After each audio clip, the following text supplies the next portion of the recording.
Hi there guys, it's Pip here, and today I just want to talk to you a bit about disappointment. So first of all, if you're watching this and you're feeling disappointed, I'm really sorry. I know what disappointment feels like. It's not very nice, and I'm here to tell you that the good news, it is just a temporary emotion that you're feeling.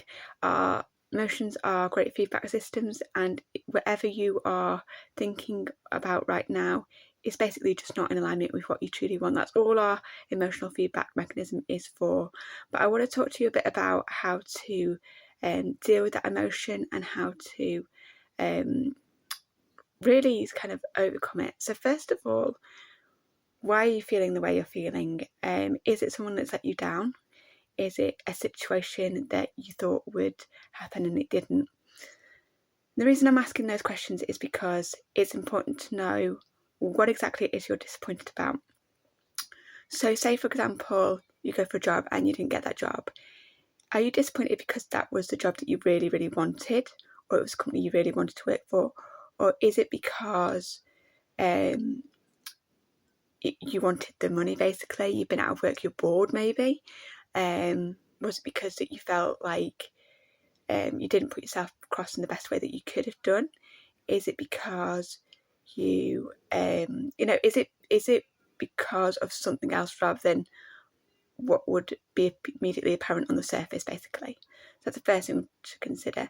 Now, first of all, I want you to also know that anyone who ever achieved anything great failed a lot of times. So Edison, for example, Edison is the guy who invented the light bulb. He went through a lot of failures. So, for example, there was a time when he was with a friend and he created basically a small explosion, and his friend, was really shook up and said, when are you going to stop this stupid experiment? You failed 1,000 times, just stop, basically. And when are you going to give up? And Edison said, I didn't just have a failure there. I just discovered a way to make a small explosion and another way not to invent the light bulb. Now, we all know, obviously, that the light bulb was invented, which is amazing because no one even knew what a light bulb was. So that's pretty amazing. So it is perseverance to a ridiculous kind of level almost sometimes. And if you have ever studied anyone great, I don't know, Martin Luther King or someone like Gandhi or someone like, anyone really, anyone that you admire, sports personalities, celebrities, whatever, if you really, really study them, you will see that actually their success, maybe that they have right now, or maybe they had in the past, didn't just come overnight. It was because they went through a lot of failures, but they kept on going even when it seemed like the world was fruitless and there was no kind of hope. So in that regard, I also want to read you a couple of quotes from a certain book because I think this will really help you. So all of you who know me know that I read this book. This is Think and Grow Rich by Napoleon Hill, the original 1937 edition. If you haven't got this book, get this book. It changed my life. It is basically, in essence, this step-by-step formula for success in any area that you want, whether it's relationships, more money, whether it's contentment, whether it's whatever it might be for you. So anyway, so in this book it does actually say, here we go, so failure is a trickster with a keen sense of irony. It takes great delight in tripping one when success is almost within reach. It also says here that the author, basically, who interviewed 500 of the most successful people of the time, so people like Woolworth, people like, who set up the Woolworth stores, and people like Edison. He, researched and spoke to quite a lot of these people. He said that actually most of them said that their success came one step after failure seemed to have completely and utterly defeated them. So just bear that in mind. It's an interesting thought. So I want to read you just a quick story, and this is actually from the chapter on desire, and this is about a guy called Edwin Barnes. Now, Edwin Barnes was a person in America. Lots of people in America, nothing particularly special about him. But it's a very interesting story and it tells you a lot about desire, so I'm just going to read it if you've got time. So when Edwin Barnes climbed down from the freight train of Orange, New Jersey, more than 30 years ago, he may have resembled a tramp, but his thoughts were those of a king. As he made his way from the railroad tracks to Thomas Edison's office, his mind was at work. He saw himself standing in Edison's presence. He heard himself asking Mr. Edison for an opportunity to carry out the one consuming obsession of his life, a burning desire to become a business associate of the great inventor. Barnes' desire was not a hope, it was not a wish, it was a keen, pulsating desire which transcended everything else. It was definite. The desire was not new when he approached Edison. It had been Barnes' dominating desire for a long time. In the beginning, when the desire first appeared in his mind, it might have been, and probably was, only a wish. But it was no mere wish when he appeared before Edison with it. A few years later, Edwin C. Barnes stood again before Edison in the same office where he first met the inventor. This time his desire had been translated into reality. He was in business with Edison. The dominating dream of his life had become a reality.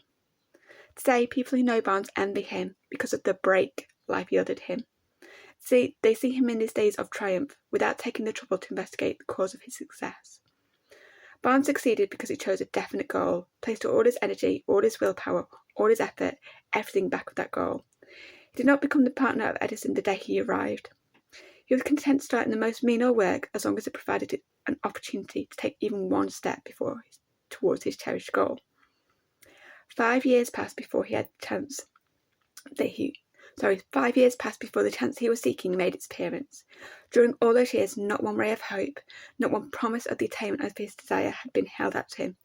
To everyone except himself, he was merely just another cog in the Edison business wheel. But in his own mind, he was a partner of Edison every minute of the time, from the very first day that he went to work there. When he went to Orange, he did not say to himself, I will try to induce Edison to give me a job of some sort. He said, I will see Edison, and I will put to notice I come to go into business with him. He did not say to himself, I will work there for a few months, and if I get no encouragement, I'll quit and look for a job somewhere else. He did say, I will start anywhere. I will do anything Edison tells me. But before I am through, I will be his associate. He did not say, I will keep my eyes open for another opportunity in case I fail to get what I want. He said, there is one thing in this world I am determined to have, and that is a business association with Thomas Edison.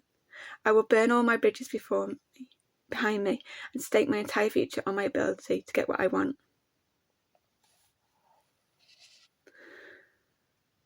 Really interesting that, isn't it? And I think the most interesting bit for me is where it says, during all those years, not one ray of hope, not one promise of his attainment of his desire had been held out to him. People probably thought he was absolutely mad. I mean, as it says previously, he didn't even have the money to get trained to see Edison. He looked like a tramp when he arrived, and he actually went by something called blind baggage, which to you and me means he actually jumped on a freight train rather than a passenger train because he was so determined to get what he wanted. And that's sometimes the case. If you really want something, check in with yourself right now. What did you really want? What did you really want? Are you still prepared to do whatever it takes to get there? It does take some time to lick your wounds, so that's okay. And if you're angry and upset, that's okay as well. You're probably only angry and upset because you care. It initially actually tells you that you still want the goal. There is something that you still want in there. So really hone in on that. Why did you start? What were you really aiming for? You can change your plans. You can try again. You can do so many things. Okay, so don't give up. Is that something that you decide that you still want? And I really hope that story helps you, and you're welcome to play this clip over and over again. All right, you take care. Bye-bye now.